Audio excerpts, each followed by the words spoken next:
নমস্কাৰ বন্ধু বান্ধৱীসকল, মোৰ ইউটিউব চেনেললৈ আপোনালোকক স্বাগতম জনাইছোঁ।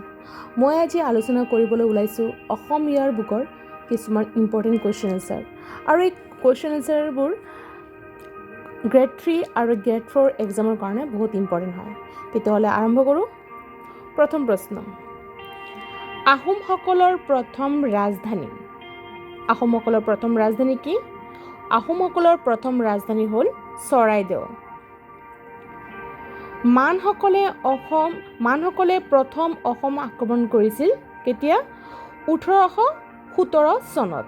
মানসকলে প্ৰথম অসম আক্ৰমণ কৰিছিল 1817 চনত। বেছ ৰাজত্বকালত অসম বুৰঞ্জীত সোণালী যুগ বুলি কোৱা হয়। নৰনাৰায়ণ ৰাজত্বকালত অসম বুৰঞ্জীত সোণালী যুগ বুলি কোৱা হয়। কি হ'ব? নৰনাৰায়ণ ৰাজত্বকালত অসম বুৰঞ্জীত সোণালী যুগ বুলি কোৱা হয়।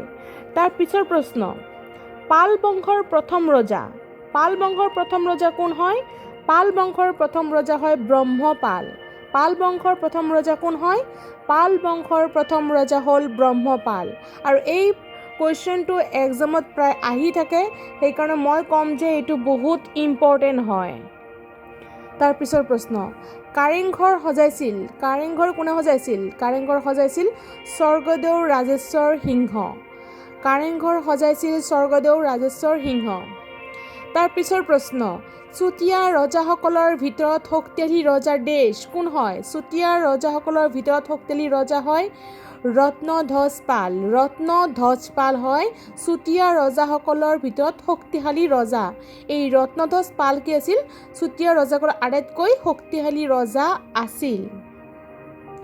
তাৰপিছৰ প্ৰশ্ন, হিন্দু ধৰ্ম গ্ৰহণ কৰা প্ৰথম আহোম ৰজা কোন? অৰ্থাৎ যিয়ে প্ৰথমে আহোম ৰজা আছিল, যিয়ে প্ৰথম হিন্দু ধৰ্ম গ্ৰহণ কৰিছিল প্ৰথমবাৰৰ কাৰণে, তেওঁ আছিল চুহুংমুং ৰজা। চুহুংমুং ৰজা কি কৰিছিল? প্ৰথম হিন্দু ধৰ্ম গ্ৰহণ কৰিছিল। কোন হয়? চুহুংমুং ৰজা। তাৰপিছৰ প্ৰশ্ন, অসমীয়া ভাষাক প্ৰথমে সাহিত্য ভাষাৰূপে স্বীকৃতি দিছিল কোনে?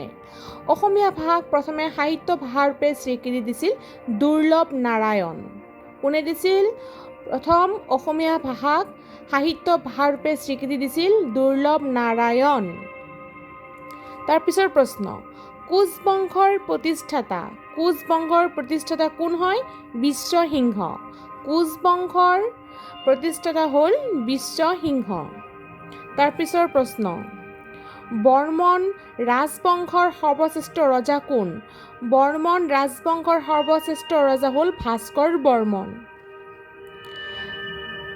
মণিৰাম দেৱানক কিমান চনত ফাঁচি দিছিল?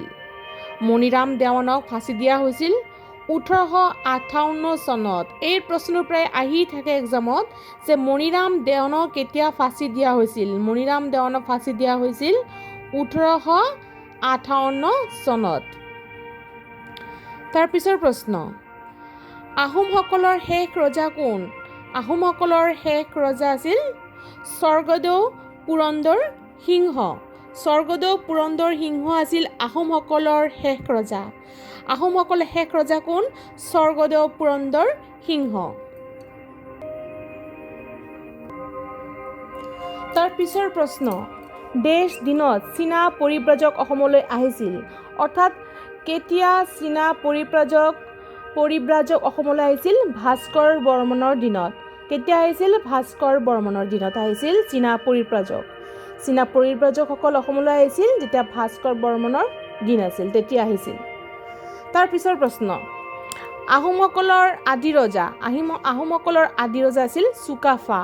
আহোমসকলৰ আদি ৰজা কোন আছিল? চুকাফা। আহোম আৰু মোগলৰ মাজত হোৱা শেষ ৰণখন দেশ।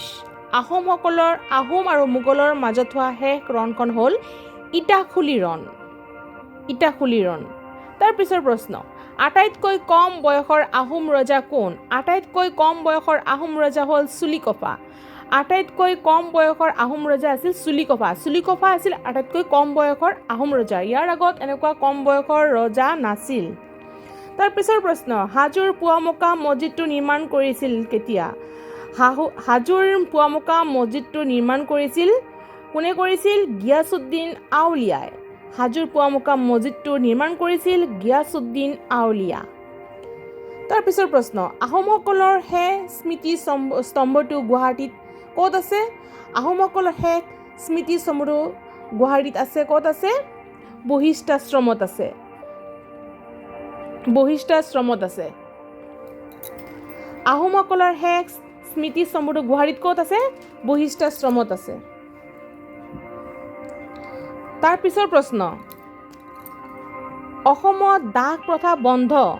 অসমত দাহ প্ৰথা দেশ চনত হৈছিল। অসমত দাহ প্ৰথা কেতিয়া বন্ধ হৈছিল? অসমত দাহ প্ৰথা বন্ধ হৈছিল 1843 চনত। 1843 চনত অসমত দাহ প্ৰথাটো বন্ধ হৈছিল। তাৰপিছৰ প্ৰশ্ন, আহোমসকলৰ মুদ্ৰাবোৰ দেখাত কেনেকুৱা আছিল? আহোমসকলৰ মুদ্ৰাবোৰ দেখাত আছিল আঠচুকীয়া। আঠচুকীয়া আছিল আহোমসকলৰ মুদ্ৰাবোৰ। তাৰপিছৰ প্ৰশ্ন, চনৰ পৰা, অৰ্থাৎ ইয়াত দেশ বুলি ক'ব পাৰি যে দেশ চনৰ পৰা অসমত মাটিৰ ম্যাদী পাট্টা আৰম্ভ কৰা হৈছিল। অৰ্থাৎ কেতিয়াৰ পৰা অসমত মাটিৰ ম্যাদী পাট্টা আৰম্ভ কৰা হৈছিল? কেতিয়াৰ পৰা অসমত যে মাটিৰ ম্যাদী পাট্টা এইটো আৰম্ভ হৈছিল? অসমত কেতিয়াৰ পৰা আৰম্ভ হৈছিল? এনচাৰ হ'ল 1886 চনৰ পৰা অসমত মাটিৰ ম্যাদী পাট্টাটো আৰম্ভ হৈছিল। কিমান চন? 1886 চনত। তাৰপিছৰ প্ৰশ্ন, চকৰি ফেটি বুৰঞ্জীৰ ৰচক দেশ। চকৰি ফেটি বুৰঞ্জীৰ ৰচক কোন? চকৰি ফেটি বুৰঞ্জীৰ ৰচক হ'ল নুমলী বৰগোহাঁই। নুমলী বৰগোহাঁই। তাৰপিছৰ প্ৰশ্ন, ভাস্কৰ বৰ্মনৰ শাসনকালত কামৰূপৰ মুখ্য উদ্যান। ভাস্কৰ বৰ্মনৰ শাসনকালত কামৰূপৰ মুখ্য উদ্যান হ'ল গাঁও নিৰ্মাণ। গাঁও নিৰ্মাণ। ভাস্কৰ বৰ্মনৰ শাসনকালত কামৰূপৰ মুখ্য উদ্যান হ'ল নাও নিৰ্মাণ। তাৰপিছৰ প্ৰশ্ন, বামুণী কোঁৱৰ বুলি জনাজাত কোন? আৰু এই কুৱেশ্যনটো বহুত ইম্পৰ্টেণ্ট হয় এক্সামৰ কাৰণে, যে বামুণী কোঁৱৰ বুলি কাক জনাব পাৰি? বামুণী কোঁৱৰ হ'ল চুডাংফা। চুডাংফা আছিল বামুণী কোঁৱৰ। তেওঁক আমি বামুণী কোঁৱৰ বুলি জানো। কাক জানো? চুডাংফাক। তাৰপিছৰ প্ৰশ্ন, নৰনাৰায়ণৰ মৃত্যু কেতিয়া হৈছিল? নৰনাৰায়ণৰ মৃত্যু কেতিয়া হৈছিল? নৰনাৰায়ণৰ মৃত্যু হৈছিল 1587 চনত। অৰ্থাৎ নৰনাৰায়ণৰ মৃত্যু হৈছিল 1587 চনত নৰনাৰায়ণৰ মৃত্যু হৈছিল। চ' এইকেইটা আছিল বহুত ইম্পৰ্টেণ্ট কুৱেশ্যন এনচাৰ অসমীয়াৰ বুকৰ। নেক্সট ভিডিঅ'ত মই আকৌ আলোচনা কৰিম এনেধৰণৰ কিছুমান কুৱেশ্যন এনচাৰ লৈ। Thank U.